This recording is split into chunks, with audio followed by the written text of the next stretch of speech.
Olá, neste vídeo eu estarei comentando a lição de número 13, a última lição deste material aqui da CPAD, do terceiro trimestre de 2025 da Escola Bíblica, lição 13, a última lição dessa revista da CPAD, cujo tema é Assembleia de Jerusalém. Mas antes disso eu quero pedir para você, caso ainda não seja inscrito neste canal, que possa se inscrever, deixar o seu like, ativar o sininho das notificações e compartilhar os nossos vídeos. E também afirmar que eu sou o autor destes dois livros. O primeiro aqui é a Enciclopédia de Notas Bíblicas, Históricas e Teológicas, uma obra publicada com 700 páginas, que é um verdadeiro comentário bíblico e histórico. E o livro Os Frutos dos Falsos Profetas, pelos seus frutos os conhecereis. Livro que denuncia erros, heresias e autoritarismo que tem acontecido em muitas igrejas autoproclamadas de evangélicas. Então, caso você queira adquirir uma ou as duas obras, é só acessar os links que eu deixo na descrição deste vídeo e deste canal, onde você poderá adquirir tanto pela Amazon, como pela estante virtual e pelo clube de autores. A lição de número 13, a última lição deste material, que tem como tema a Assembleia de Jerusalém. Os textos base que o comentarista utilizou estão em livro de Atos, capítulo 15, versículo do 22 até o 32. Então, neste estudo, será abordada essas passagens bíblicas onde se faz referência àquela decisão que a igreja de Jerusalém teve de tomar quando alguns foram até as igrejas gentílicas da Galácia e eles estavam querendo obrigar os cristãos convertidos para poder ser circuncidados e guardar toda a lei de Moisés. Então houve essa questão e foi resolvida nessa assembleia aqui de Jerusalém.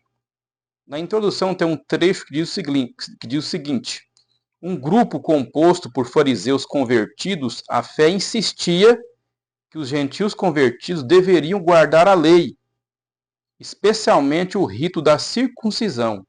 Então é em cima disso que houve então essa necessidade da igreja de Jerusalém proferir um parecer sobre essa questão.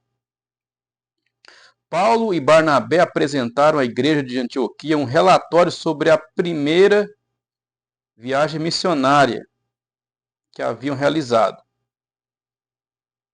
Nesse relatório, os missionários narram o que Deus havia feito entre os gentios, que a salvação dos gentios ocorreu inteiramente pela graça de Deus, sem que nenhuma exigência da lei, como a circuncisão, fosse imposta a eles. Então, nessa situação, Paulo então, e Barnabé eles mostraram as grandes coisas que Deus fez por intermédio deles entre os gentios. Ou seja, Deus aprovou o trabalho deles e que então não foi necessário impor circuncisão ou outra regra da lei para que Deus abençoasse o trabalho deles. Essa foi a defesa que Paulo e Silas fizeram na sua palavra ali, na sua posição diante da reunião. Demonstrando que nenhuma outra exigência, além da fé em Jesus, era necessária para a salvação. Então foi mais uma questão abordada ali. Os judaizantes deixaram claro que a igreja deveria circuncidar os gentios convertidos e ordenar que eles guardassem a lei de Moisés. Então, aquele grupo ali de judeus que faziam parte da igreja de Jerusalém, estavam querendo obrigar os gentios a também guardarem costumes e regras da lei de Moisés.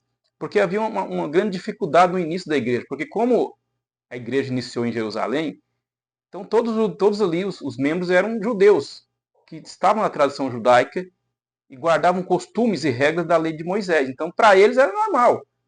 Para eles faziam parte da vida deles porque eles eram judeus.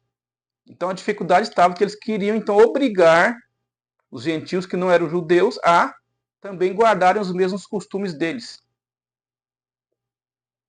Então, durante o debate, durante o tratamento dessa questão, Pedro, né, então ele utiliza a sua experiência que ele teve quando foi ali na casa de Cornélio, para levar a mensagem do Evangelho, e eles receberam o Espírito Santo como os judeus tinham recebido, sem ter que guardar circuncisão ou outro costume judaico, como é dito aqui. Ó. O derramamento do Espírito sobre os gentios, anos antes, em Cesareia, na casa de Cornélio, havia sido uma experiência objetiva, física, e observável por todos os presentes.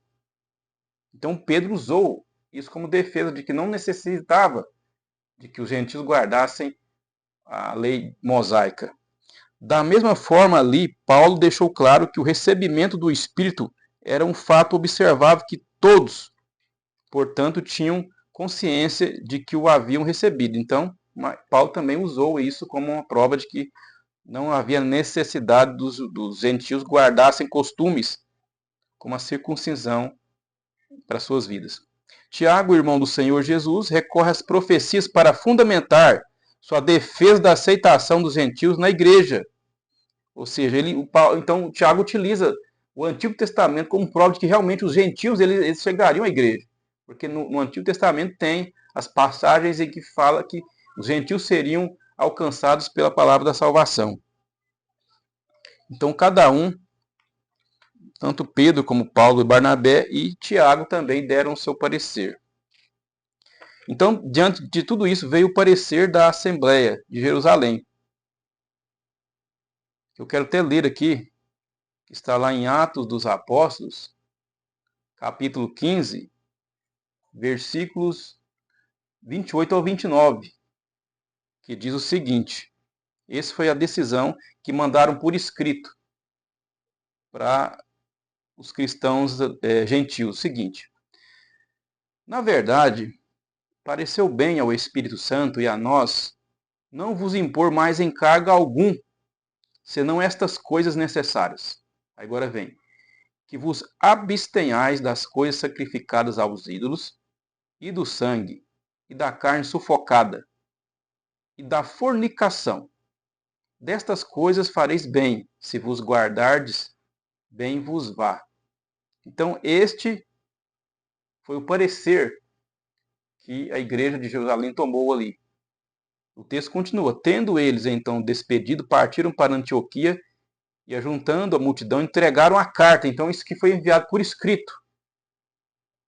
Isso aqui é um texto inspirado, foi escrito pelos apóstolos em Jerusalém. Então, foi levado por escrito e lido para a igreja dos gentios.